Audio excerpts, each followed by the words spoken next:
ലോറിയുടെ പുറകുവശം ഓട്ടോയിൽ തട്ടി ഓട്ടോ മറിഞ്ഞ് ഡ്രൈവർ മരിച്ചു. വണ്ടിപ്പെരിയാർ 57 മൈൽ സ്വദേശി അമൽരാജാണ് മരിച്ചത്. ലോറിയുടെ പുറകുവശം ഓട്ടോയിൽ തട്ടി ഓട്ടോ മറിഞ്ഞ ഡ്രൈവർ മരിച്ചു. വണ്ടിപ്പെരിയാർ 57 മൈൽ സ്വദേശി അമൽരാജ് 48 മരിച്ചത്. വെള്ളിയാഴ്ച വൈകിട്ട് 6 സംഭവം. ടൗണിൽ നിന്നും 57 മൈൽ ഭാഗത്തേക്ക് വരികയായിരുന്ന ഓട്ടോറിക്ഷയിൽ മുണ്ടക്കയം ഭാഗത്തു നിന്നും കുമളി ഭാഗത്തേക്ക് വരികയായിരുന്ന ലോറി മറ്റൊരു വാഹനത്തെ മറികടക്കുന്നതിനിടയിൽ ലോറിയുടെ പിൻവശം അമൽരാജിന്റെ ഓട്ടോയിൽ ഇടിക്കുകയായിരുന്നു. ഇടിയുടെ ആഘാതത്തിൽ ഓട്ടോറിക്ഷ തലകീഴായി മറിയുകയായിരുന്നു. മറിഞ്ഞ ഓട്ടോയുടെ അടിയിൽപ്പെട്ട അമൽരാജിനെ നാട്ടുകാരും അതുവഴി വന്ന വാഹനയാത്രക്കാരും ചേർന്ന് വണ്ടിപ്പെരിയാർ പ്രാഥമിക ആശുപത്രിയിലെത്തിച്ചു.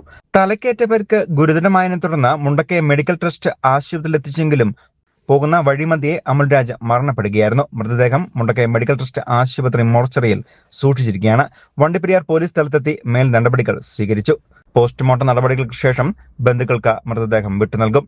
ഇതേസമയം ഓട്ടോറിക്ഷയിൽ ഇടിച്ചിട്ട് നിർത്താതെ പോയ ലോറി വണ്ടിപ്പെരിയാർ ടൗണിൽ വെച്ചാണ് പിന്നീട് പിടികൂടുന്നത്. News bureau, Vandiperiyar.